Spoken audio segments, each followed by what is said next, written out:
All right, hello everybody, and welcome to my second ever YouTube video, but the first one of the 2012 fantasy football season. I'd like to point out that the draft happened yesterday. I was very excited. I drove 2 hours away to meet my league mates, the Windsor Fantasy League, in a bar, and we had a great time. I was super excited, and I'm pretty happy with my team. I'll do a little draft recap and talk about stuff that happened and a little trash talk. And then I'm going to analyze everyone's rosters and we'll go by division. And, we started, it was a fast draft and it took a little under 4 hours. And I was surprised. I'm saying a lot, by the way, because I'm not a professional broadcaster. So, first of all, I'd like to thank the auctioneer and Barry, the secretary. So, good job, Barry and Tony. You did a great job. And we'll forget about that incident where somebody lost their cool and embarrassed themselves. And I was embarrassed for them. All right, so thanks. But thanks, guys. And hope to see you next year at draft day. And have a good year and enjoy the football season. To the rest of my league, good luck, everyone. And I think everyone came out of the draft with pretty good teams. And, good luck to you guys, except for Chris Temple. Chris Temple is my rival. He doesn't think I'm his rival. He thinks Tom's his rival. But I think Chris is my rival. I don't know why this started this way or why I feel that way. I guess I'm immature.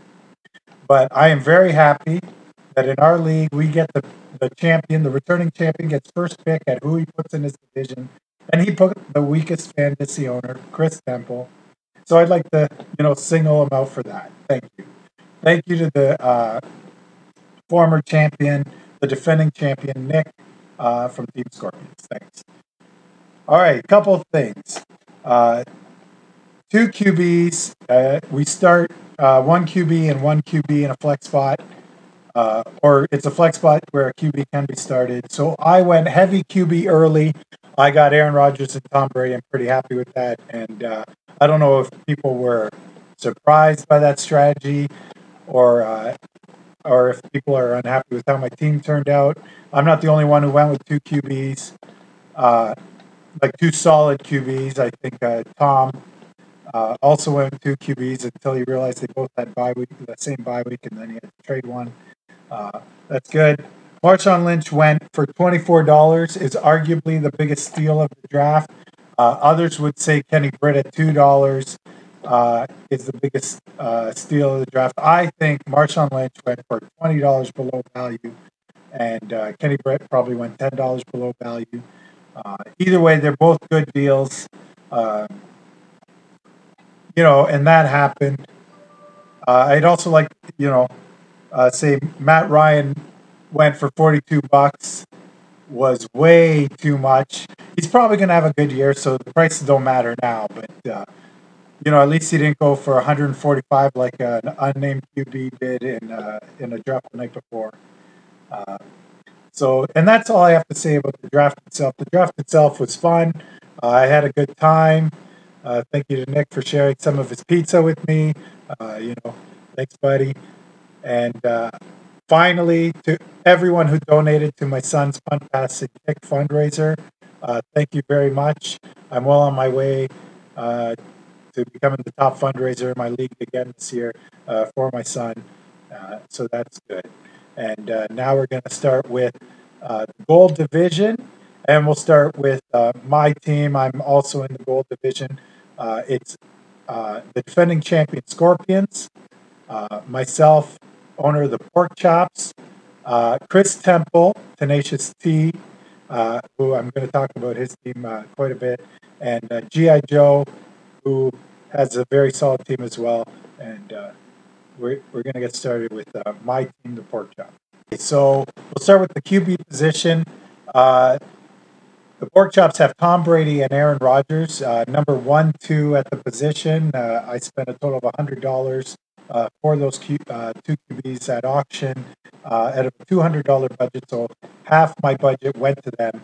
My next two players Those are the only two QBs. We have max two QBs, and we can start them both. So those are legal. My next two players took $66. My next $66. So I spent $166 out of 200 on my four studs, and the next two guys have question marks. And of course, I go for stars and scrubs format, and I have maybe 12 $1 players that some of them are going to get cut, and I'm going to use my fab money to get replacements. And, of course, a kicker or defense, I'm not going to spend more than $1. I think a defense went for $6 this year. That's just stupid. And a kicker went for $4. That's also stupid. So, that's just my opinion. But I'll start. I got Reese Jones-Drew, who's not even starting in week one. He's only going to get third down carries in week one. So there's question marks there. There's also Fred Jackson, who I think is the guy, but there's definitely going to be a time split between him and CJ Spiller, who was also auctioned. And I did not get CJ Spiller. So those are my two running backs, but I think I'm solid there. I have Jaquise Rogers, who I think is going to have a breakout season for the Falcons. I could be wrong, but I spent $10 on him, and he is my third running back and will be in my starting lineup as a flex. My weakest spot is definitely my wide receivers. I have Nate Washington, Jeremy Maclin, Denarius Moore. I also have Mario Manningham and Jonathan Baldwin and Kendall Wright. So I have two Titans receivers, which I'm not happy about, but Nate Washington is solid, and he's in my starting lineup, and I predict a good season for those guys. My tight end is absolute garbage. It's Anthony Casano of the Dolphins. He's $1.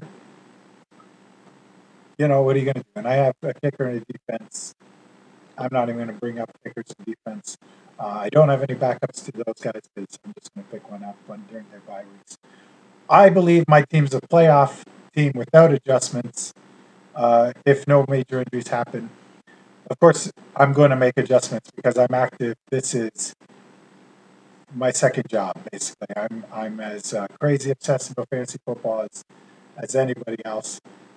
And you know what? We're going to go with the defending champions, Scorpions, next. Okay, Nick is the defending champion, and we'll start with his QBs. He's got Peyton Manning and Ryan Fitzpatrick. I like Fitzpatrick this year, and he actually drafted Tony Romo and traded with Tom to get Peyton Manning. He traded Tony Romo for Peyton Manning straight up. Tom, of course, I mentioned earlier, he had bye week issues at his QB position, so I do like his QBs. His running backs are Willis McGahee, Jarvis Green Ellis, Stephen Ridley, and Michael Bush, Roy Halou. And I like him a lot. He's going to have two solid starters every week. I like McGahee a lot, and then, he's going to have Ridley or the law firm, and I think it's pretty good. And he'll be tough to beat, actually. I like the Bowl division this year to put multiple playoff teams in the playoffs. So, and we'll get to that at the end of the video when I make those predictions. But he's got solid wide receivers. He's got Roddy White, who I like a lot, Pierre Garcon, who is number one in Washington. He's got Bob Griffin, the third, throwing to him. And Des Bryant, who, I don't know, he's got 24-hour security. I guess that would be good. He's got Eric Decker, so he's got the Denver combo. Peyton Manning's going to target him a lot. I can see him having a top 20 season. Also, he's got Brian Quick, who's a lottery pick. And he's going to be on his bench. At tight end, he's got Brent Selleck, who's mediocre, and Jacob Tamme, who's okay. He's got a lot of the Broncos' offense, so if they're going to be a high-powered offense, he's got them covered. And, I don't have to mention it. He's got a solid defense in the Texans, and, he's got a kicker on his team, too. Every team has a kicker in the defense, so I don't have to worry about that. Next, I'll talk about G.I. Joe. Joe Simpson is the team owner of Team G.I. Joe, and my week one opponent. So he's going to have an early loss, start the season 0-1. And let me start with his quarterbacks. His quarterbacks are god awful. I mean, he paid $42 for Matt Ryan, and Matt Ryan might have a good week in week 1. And he has Alex Smith, who's playing the Packers, so yeah, who knows? But as far as two QBs, at least he's got two solid starters. So there's that. He's got Michael Turner as his RB1. Ray Rice is his RB1. Ray Rice. Michael Turner, Pierre Thomas. Ray Rice happens to be my favorite player. If I didn't spend $100 already on QBs, I would have spent 70 on Ray Rice. That's how much I like Ray Rice. So if you're going to trade him, come talk to me. Okay, so he's got Isaac Redmond, who's going to start for Mendenhall. If Mendenhall ever comes back, Redmond's a good pick. And Daniel Thomas, who we got late in the draft, who's solid for the Dolphins as well. At wide receiver, he's got Bolden, Wes Welker, who's a PPR monster. Of course, it's half PPR in this league. It's Antonio Holmes, Eddie Royal, Michael Crabtree, who I love this year, Mike Wallace, and his tight end is Kyle Rudolph, who is going to be solid. I think he's going to have a hard time making the playoffs. But you never know. If one of my QBs goes down, he could sneak in, right? I guess. Like, what are you going to do? All right, so that's G.I. Joe's team. He's got the Bears defense, and they're looking to be a top 5 defense team this year. I like it.